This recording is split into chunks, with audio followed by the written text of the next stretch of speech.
I think one of the biggest difficulties for an injured worker is to determine whether or not on their own they hurt themselves at work. Correct. It seems like a very easy concept, just like what you said. I was lifting a box at work and I hurt myself. But there are so many different areas of the issue of compensability that injured workers don't necessarily know about, that where they injured themselves and very well would suffer an injury that would be considered compensable by an administrative law judge. Even supervisors don't know. I mean, I've had clients who were in the parking lot and got into a car accident in the employee parking lot. Everybody knew about it, the company knew about it, and nobody thought, hey, this is a work injury, because again, on one hand, you're off the clock, you're not doing your job, all you are doing is in the employee parking lot. Most people wouldn't think that that's an injury that occurs in the course of employment, but the law says that it is.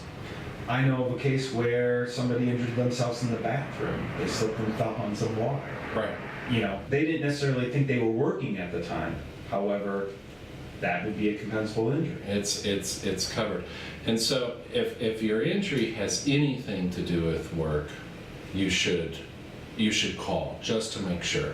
I think another way to put it is, if you are conferring a benefit to your employer in any way, whether going out and getting coffee for people, whether going delivering a package and it's not necessarily that's not necessarily your usual job duty, anything that you're conferring a benefit to your employer may very well be compensable. I would say that there's one other very common misconception, and that is pre-existing conditions. Oh yeah. The law mandates that the employer and the insurance carrier takes the injured worker as they find them. How would you define that to an injured worker? I mean, I basically say, look, we all come to jobs with particular ailments, infirmities, histories. And just because you may have bad knees, if your work makes those bad knees worse, it becomes a work injury. Let's say that they are providing medical care and you don't know whether or not they've admitted liability. What are some of the signs where if you see this happen, you need to watch out, because it means they're trying to deny your case? And I would say number one is, if they're asking you for a recorded statement, chances are they're trying to figure out whether or not to deny the claim. And if they are asking for a recorded statement, I'd get an attorney. Immediately. Anytime they're asking for a recorded statement. Because what they'll do with that recorded statement is that they will use it against you. The recorded statement is one of the first pieces of evidence that is used by the insurance carrier's attorneys to disprove the fact that you injured yourself at work.